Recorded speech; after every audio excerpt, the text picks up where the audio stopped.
everyone, my name is Jyoti and welcome to ABC English Express। आज हम बात करेंगे इंग्लिश क्या है और इंग्लिश कैसे सीखें।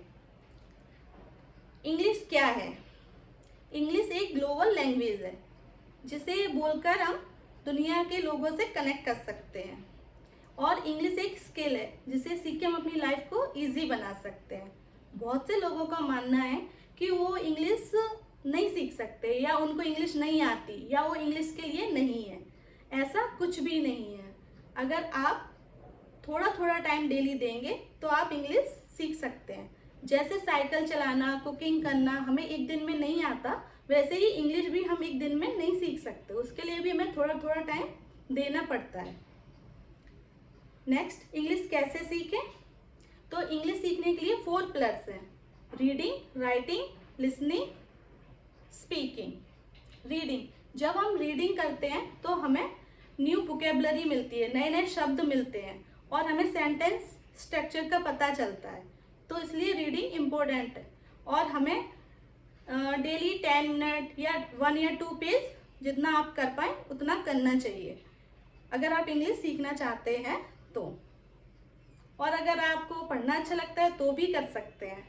Next, writing. अगर आप राइटिंग करते हैं तो उससे आपको ग्रामर का यूज़ समझ में आता है, और आपको स्पेलिंग मिस्टेक्स भी आपकी सही होती है। स्पीकिंग, अगर आप डेली स्पीकिंग करते हैं तो आपको वो सेंटेंसेस रोज बोलने से लर्न हो जाते हैं और आप उनको ईजिली बोल सकते हैं। जिनको इंग्लिश नहीं आती वो अपने जब इंग्लिश बोलते हैं तो उनको लगता है कि मैं सेंटेंस बोलूँगा या कुछ भी इंग्लिश में बोलूँगा तो ये गलत हो जाएगा, और वो डर की वजह से नहीं बोल पाते। पर जब आप डेली इंग्लिश ऐसे बोलते हैं, कुछ भी स्पीक करते हैं, छोटे छोटे सेंटेंसेस, तो फिर वो आपको डेली डेली आने लगते हैं, तो आपको एक कॉन्फिडेंस आता है और आप उनको ईजिली बोल पाते हैं। लिसनिंग, जब हम सॉन्ग सुनते हैं, मूवीज देखते हैं, या कुछ भी इंग्लिश का पॉडकास्ट सुनते हैं, तो उससे हमें जो उसका एक नेचुरल टोन होता है वो हमें पता चलता है, और उसका प्रोनाउंसिएशन भी पता चलता है। तो इन 4 पिलर्स की हेल्प से हमारी इंग्लिश स्ट्रांग हो जाती है। और अगर आप इंग्लिश सीखना चाहते हैं तो आपको ये चारों डेली प्रैक्टिस करनी चाहिए।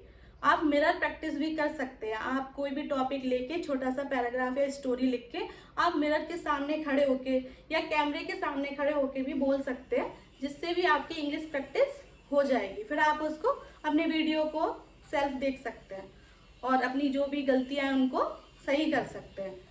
तो ये इंग्लिश सीखना इतना डिफिकल्ट नहीं है जितना हमने बना लिया है। अगर आप इंग्लिश सीखना चाहते हैं तो आपको ये प्रैक्टिस डेली आप अगर 10 मिनट भी देंगे तो भी आप इंग्लिश सीख सकते हैं। अगर आपको ये वीडियो अच्छी लगी हो तो लाइक करें, शेयर करें, और चैनल पर नए हो तो सब्सक्राइब करें, और अपना फीडबैक कमेंट में ज़रूर दें। Thank you for watching.